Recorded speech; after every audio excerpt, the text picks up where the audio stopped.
जब हस्तिनापुर को पांडु जैसा राजा मिला तो भारतवर्ष का नाम नीति का नक्शा ही बदल गया।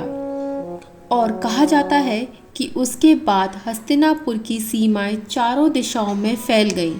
परंतु ये बात धृतराष्ट्र को अंदर ही अंदर खाने लगी थी कि प्रजा से जो सम्मान और प्रेम धृतराष्ट्र को मिलना था वो पांडु को मिल रहा है, और यहीं से उनके मन में पांडु के लिए द्वेष उत्पन्न हो चुका था।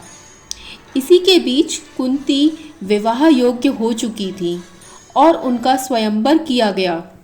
उस स्वयंवर में कई राजा और राजकुमारों ने भाग लिया, जिसमें महाराज पांडु भी थे।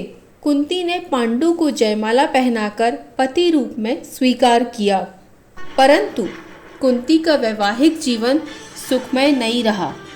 महाराज पांडु के 2 विवाह हुए थे। दूसरा विवाह महाराज शल्य की बहन माद्री से हुआ था। एक बार वे युद्ध करने के उद्देश्य से मद्र राज्य जाने वाले थे, जहां एक विशाल सेना युद्ध के लिए उनकी प्रतीक्षा कर रही थी। तब महाराज पांडु ने देखा कि एक रथ बहुत तेज गति से दौड़ रहा था और उस पर महाराज शल्य थे। जब उन्होंने महाराज शल्य से इसका कारण पूछा, तब उन्होंने बताया कि यह रथ उनकी बहन माद्री के द्वारा चलाया जा रहा है। तब महाराज पांडु ने माद्री के साथ अपने विवाह का प्रस्ताव रखा, जिसे उन्होंने स्वीकार कर लिया, और इस प्रकार महाराज पांडु का दूसरा विवाह मद्रराज के राज्य महाराजा की पुत्री माद्री से हो गया। अब मैं आपको बताना चाहूँगी पांडवों का जन्म कब और किन परिस्थितियों में हुआ था।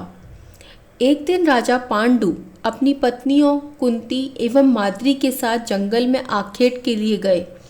कुछ आगे चलने पर महाराज को दूर से एक हिरन दिखाई देता है, जिसे देख वो अपनी तीव्र गति वाला बाण छोड़ देते हैं। वह बाण सीधे जाकर उस हिरन को लग जाता है। वह हिरन उस समय अपने साथी के साथ मैथुन रथ में लीन था।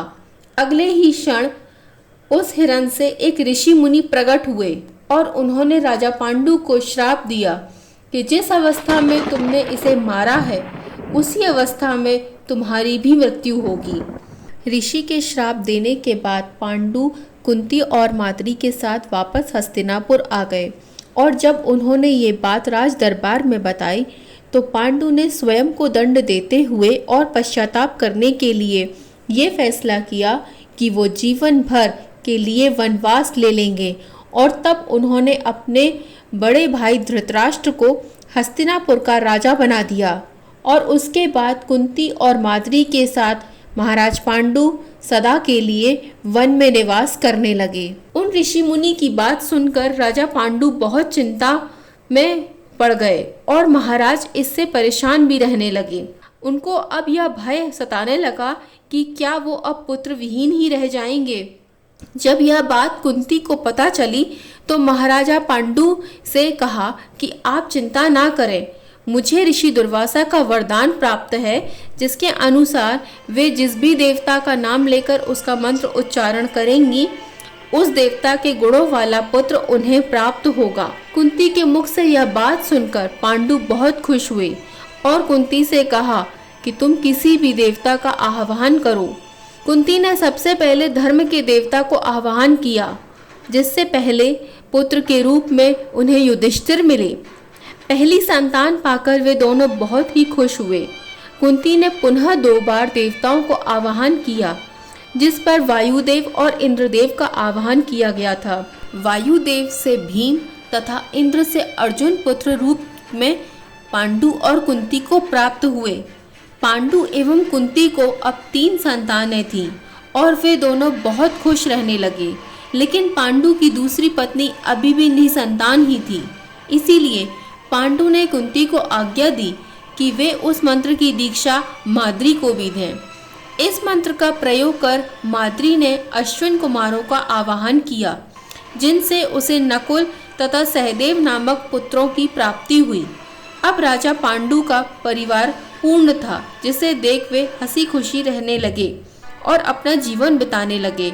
और यही चलकर आगे पांडव कहलाए।